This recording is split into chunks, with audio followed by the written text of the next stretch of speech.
Hello everyone, it's my pleasure to have you here on my channel today.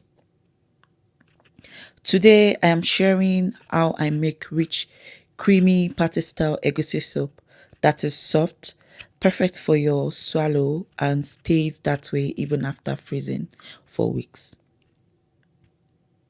I will also share a quick simple tips that make all the difference so you can easily recreate this step whenever you need it. Be sure to watch till the end.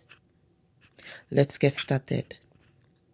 Mix your egusi powder with some crayfish powder and warm water until you have this consistency. Then set it aside. Pre-soaking the egusi for at least 15 minutes before cooking allows it absorb water and helps it stay soft. Into a heated pan, add some palm oil and let it heat up gently for a few minutes. You want to avoid overheating or bleaching the palm oil, otherwise the egusi may develop a slightly bitter taste. Next, saute some locust beans, also called iru, together with the onions for about 3 minutes. You can skip the iru if you don't like it. If you are using smoked fish, add it to the oil at this point, then add some crayfish powder and let everything fry gently. Frying the crayfish with other ingredients in the oil gives the soup a richer and deeper flavor. Next, add some roughly chopped peppers and let them fry on low heat for about 8 minutes, just enough to reduce the moisture in the peppers.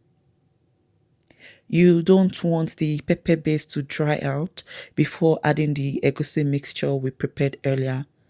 Otherwise, the egusi may burn before it has a chance to fry properly. Now bring in the egusi mixture we set aside earlier. Scoop it gently into the pepper base like this and let it fry gently for about 10 minutes. Since we are making a creamy egusi soup, don't allow the egusi to fry completely before stirring it into the pepper base. This is the consistency that we are looking for. If you are using rock bomo, also called cow skin, add it at this point and let it cook gently with the egusi for a few minutes. If your pomo has already been boiled, don't add it yet. Just cover the pot and allow the egusi to continue frying. Next, add your preferred proteins. I used some beef, cow liver, as well as some tripe in mine, and you can use any protein of your choice. Pour in the beef broth, then season with some salt, crushed seasoning cubes, more crayfish powder, and some water to loosen it up. I like to season my soup after adding the beef broth because it helps me better control the seasoning and salt. Egusi does not require too much seasoning because it can easily become over seasoned if you are not careful. I had to transfer mine into a bigger pot at this point, which is why you will notice the change in the cookware. Right, let's continue. Allow the egusi cook gently. Once the oil starts floating on top, the soup is almost ready. You can absolutely enjoy it just like this if you don't like adding vegetables. However, for Nigerian party style egusi, vegetables are usually added, and you can use any vegetable of your choice, fluted pumpkin leaves, you can use bitter leaves, spinach, or anyone you prefer. I added some washed spinach to mine, gave it a gentle stir, and let it simmer for about 2 minutes. The egusi is ready. It is soft, creamy, rich, and it has incredible flavor. You can serve it with fufu or your favorite swallow.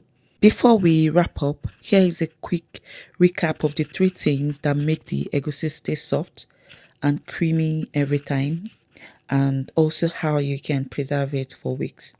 First, pre-soak the egusi for at least 15 minutes before cooking. This allows it to absorb water, which helps it stay soft even after the soup is fully cooked. And secondly, you don't make the egusi mixture too thick. And don't let it fry completely before stirring into the pepper base.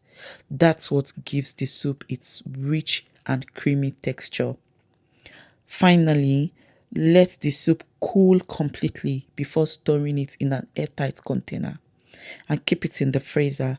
When you are ready to enjoy it, allow it to thaw for a few hours and reheat only the portion you plan to eat. This helps maintain that soft, creamy texture even after weeks of freezing. I hope you find these tips helpful. If you have watched this video up to this point, thank you so much for taking the time. If you enjoyed this recipe and would like to see more delicious homemade recipes, please subscribe to my channel and don't forget to like my video. If you try this recipe, I would love to hear how it turned out, so let me know in the comments. Thank you so much for watching. I'll see you in my next video. Bye.